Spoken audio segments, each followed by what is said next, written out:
Bonjour, je vais vous lire la prière numéro 5, la conversion écologique. Laudato si, un appel à une conversion intérieure et à une sobriété joyeuse. Voici quelques extraits de l'encyclique du pape qui ne sont pas sans réconciliation. Nous découvrons que notre rapport à nous-mêmes, aux autres, forme un tout. L'exemple de François d'Assise est clair dans la cohérence entre la nature et son style de vie. Numéro 217. La crise écologique est un appel à une profonde conversion intérieure. Numéro 218. Souvenons-nous du modèle de saint François d'Assise. Cela implique aussi de reconnaître ses propres erreurs, péchés, vices ou négligences et de se repentir de tout cœur, de changer intérieurement. Numéro 220.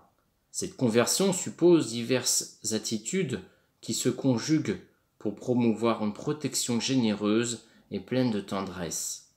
En premier lieu, elle implique gratitude et gratuité, c'est-à-dire une reconnaissance du monde, comme don reçu de l'amour du Père, ce qui a pour conséquence des attitudes gratuites, de renoncement et des attitudes généreuses, même si personne ne les voit ou ne les reconnaît.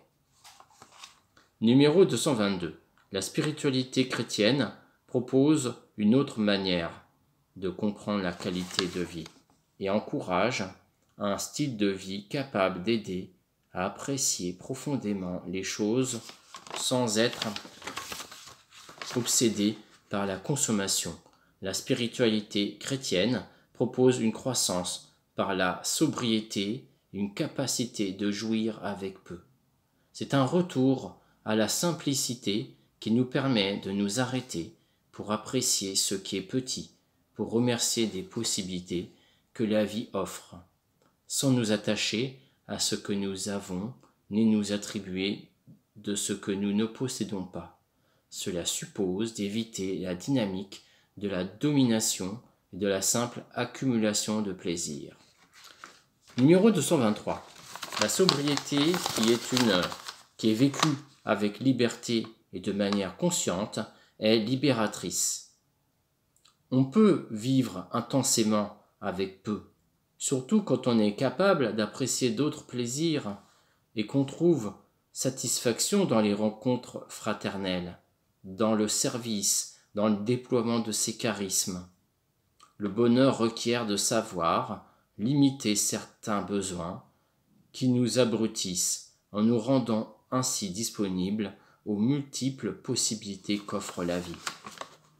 Numéro 224. La disparition de l'humilité chez un être humain, enthousiasmé malheureusement par la possibilité de tout dominer sans aucune limite, ne peut que finir par porter préjudice à la société et à l'environnement.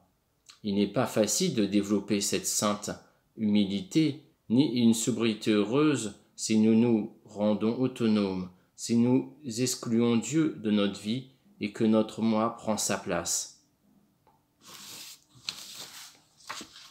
Numéro 225. Par ailleurs, aucune personne ne peut mûrir dans la sobriété heureuse sans être en paix avec elle-même. La paix intérieure se révèle dans un style de vie équilibré, joint à une capacité d'admiration qui mène à la profondeur de la vie.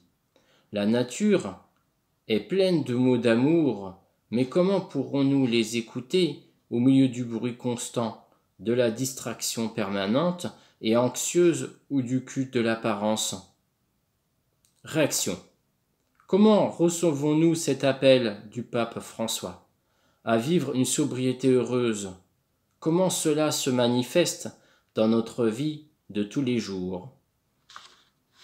Alexandre Vacariello. Chanté.